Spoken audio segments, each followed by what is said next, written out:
తాజా దారేది ఢిల్లీకి చేరిన రాజాసింగ్ రాజీనామా అంశం హైకమాండ్ డెసిషన్ తర్వాతే తదుపరి స్టెప్ పార్టీ నిర్ణయంపై సర్వత్రా ఆసక్తి అలకమాని కాషాయ పార్టీలో కొనసాగుతారా వేటు వేస్తే శివసేన వైపు మొగ్గు చూపుతారా అసలు శివసేన అంటున్నారు శివసేనకు వెళ్ళడానికి అవకాశాలు ఉన్నాయా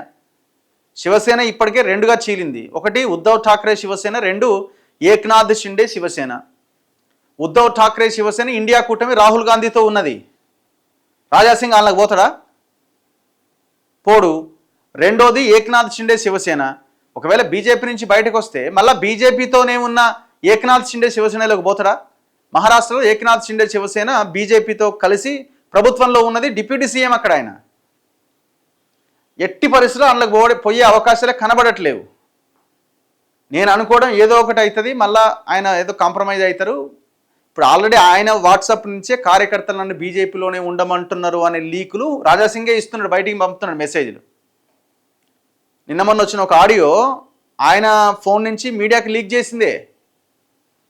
ఎందుకు లీక్ చేసిండు ఇగో కార్యకర్తలు నన్ను బీజేపీలోనే ఉండమంటున్నారు అని ఆయనే చెప్తున్నాడు సో హైకమాండ్ రేపు ఎవరో ఒకరిని పంపించి వదిలేయిగా జరిగింది ఏదో జరిగిపోయింది సైలెంట్గా ఉండంటే సైలెంట్గా ఉంటాడు ఆయన యొక్క మాట తీరు దాన్ని బట్టి చూస్తే హైకమాండ్కి అయితే లెటర్ పోయింది హైకమాండ్ ఏం చేస్తుందో చూద్దాం అనే అభిప్రాయాన్ని ఆ వ్యక్తితో చెప్తున్నాడు అంటే ఏంది హైకమాండ్ ఊరుకోమంటే ఊరుకుంటాడు ఇప్పుడు ఆయన యుద్ధం చేసి ఏ పార్టీలోకి పోతాడు ఏ పార్టీకి అవకాశం ఉంది కాంగ్రెస్కి పోతారా నో బీఆర్ఎస్కి పోతారా నో ఛాన్సే లేదు